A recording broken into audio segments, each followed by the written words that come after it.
పట్టాభి గారు కూర్చోండి. చెప్పండి. ఇవన్నీ మీ వైఫ్ రన్ చేస్తున్న హోటల్స్ గురించి వచ్చిన కంప్లైంట్స్.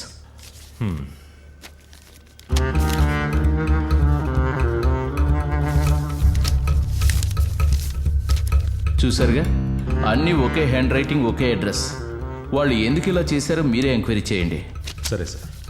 మరో మాట, వేణు ఇంకా డ్యూటీలో జాయిన్ అవడు. సునీల్కి ప్రమోషన్ వచ్చినట్టే. ఏరియాలన్నీ అతనే హ్యాండిల్ చేస్తాడు. సుకుని తనతో పాటే ఉండనివ్వండి. సరే సార్.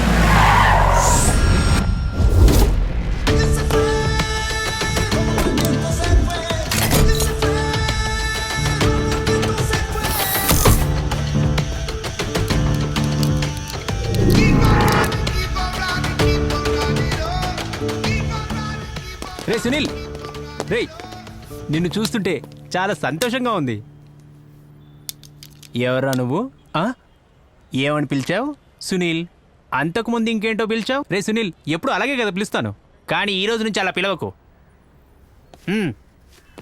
నేను హెల్త్ ఇన్స్పెక్టర్ గ్రేడ్ 1, నువ్వు గ్రేడ్ 2.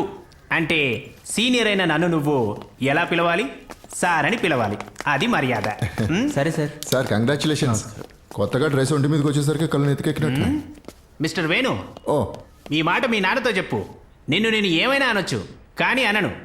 ఎందుకంటే నా గ్రేడ్ మారింది. తెలివిగా మా నాన్న తిట్టి వెళ్తున్నాడు. ఇప్పటి నుంచి జాగ్రత్తగా ఉండు. సరే సరే.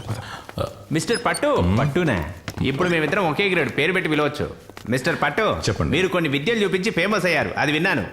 కానీ ఇక మీదట మన ఇద్దరి మధ్య నేను ఫేమస్ అవ్వడం మీకు ఏ డిస్టర్బెన్స్ కాదుగా? సుకు, నాతోరా. వెళ్ళొస్తాను సార్. డివిజన్లో ఉన్న అన్ని హోటల్స్లో ఇవాళ ఫుల్గా రైడ్. మీతో అలా చెప్పి వెళ్తున్నాడేంటి సార్? వెళ్ళిరాని వేణు.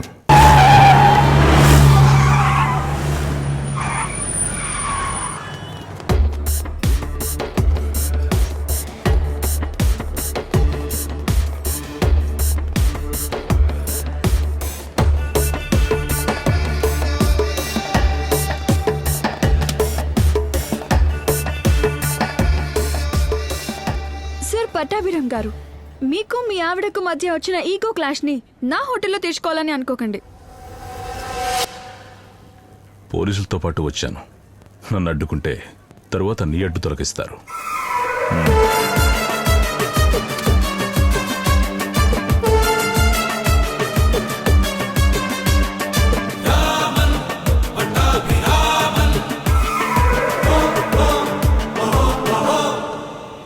ఇంత సిన్సియర్ ఆఫీసర్ అయిన పట్టాభి తన భార్యతో ఇలాంటి పనులు చేస్తున్నాడంటే ఎవరు నమ్మలేకపోతున్నారు.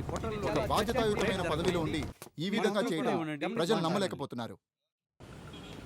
పాడైపోయిన కోడి మాంసం, నిల్వ ఉన్న గుడ్లు, ఇది నా అహం కాదు, ఇది నా కర్తవ్యం.